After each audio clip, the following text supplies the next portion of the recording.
السلام علیکم ورحمۃ اللہ وبرکاتہ۔ اللہم صلی علی سیدنا محمد وعلی آل سیدنا محمد افضل صلواتک بعدد معلوماتک وبارک وسلم۔ برادران اسلام، قرآن مجید فرقان حمید کی 114 سورتوں کے فضائل اور فوائد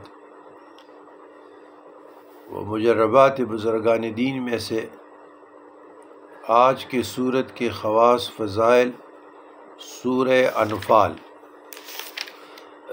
سورہ انفال کے فضائل و فوائد و مجربات بزرگان دین 8ویں نمبر سورت ہے۔ جب کوئی حاجت درپیش ہو 7 بار سورہ انفال پڑھے، حاجت بر آئے گی، حاجت براری کے لیے۔ کوئی ناحق قید ہو جائے 7 بات پڑھتے رہے، انشاءاللہ قید سے رہائی مل جائے۔ مشکلات کے لیے، تکالیف کے لیے، رفع جمیع حاجات کے لیے سورہ انفال کو روزانہ 7 مرتبہ پڑھتے رہے۔ جو مشکل آئے، جو بھی مشکل پیش آئے گی انشاءاللہ آسان ہوگی۔ اس کا طریقہ یہ ہے کہ 2 رکعت صلاۃ حاجت،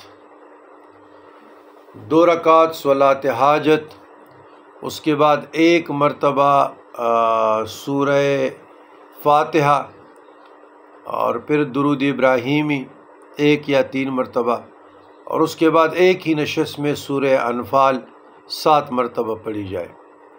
پھر اللہ تبارک و تعالیٰ کی بارگاہ اقدس میں سربسجود ہو کر اپنا ہاتھ یہ کشکول پہ لائے، عجز کے ساتھ، انکساری کے ساتھ، اور رونے والا شکل بنائے،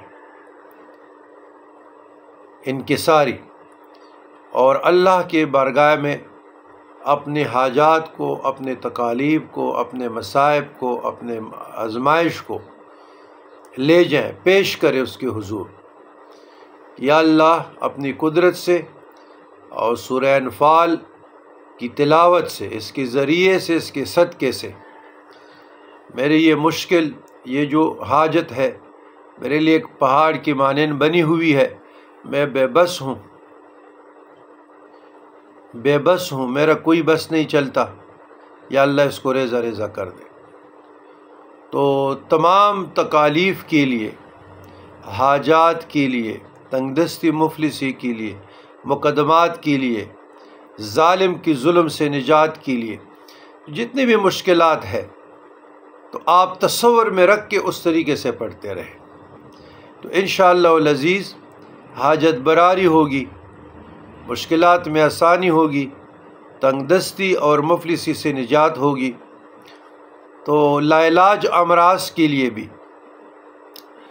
مثلا کوئی گردوں کا مریض ہے، اچانک فیلور ہو گیا، یا کوئی ڈپریشن میں، نفسیاتی امراض ہے، آج کل تو ہر کوئی نفسیاتی مریض ہے، معاشرتی ماحول ساتھ نہیں دے رہا، اگر آپ کسی کو سیدھے راستے پہ لانے کی کوشش بھی کرے تو اس کی سمجھ میں نہیں آ رہی، تو اس لیے پریشانیاں زیادہ ہے، معاشرے میں گھٹن ہے، الجھنیں ہیں، چڑچڑا پن ہے، انزائٹی، گھبراہٹ، بے چینی، ڈپریشن ہے، تو یہی سورہ انفال سے لاعلاج امراض کا آپ لوگ علاج کریں۔ 7 مرتبہ پڑھ کر اسی طریقے سے صلاۃ حاجت پانی دم کر کے پیا کریں، انشاءاللہ شفا بھی ہوگی اور صحت کاملہ بھی عطا ہوگی۔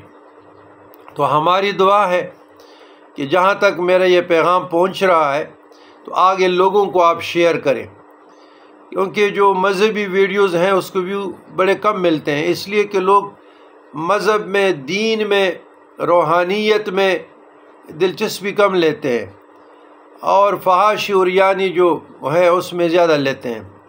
تو ہمارا مقصد ہے اصلاح نفس، اصلاح معاشرہ، نہ ریٹنگ ہے، نہ ویوز ہے، اور نہ اس سے کوئی کمائی ہے۔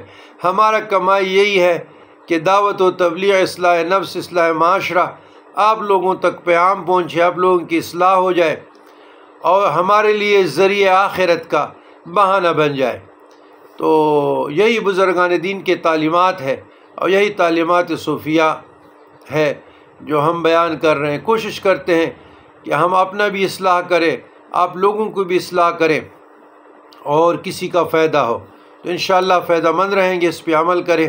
اللہم ربنا آتنا فی الدنیا حسنۃ وفی الآخرۃ حسنۃ وقنا عذاب النار۔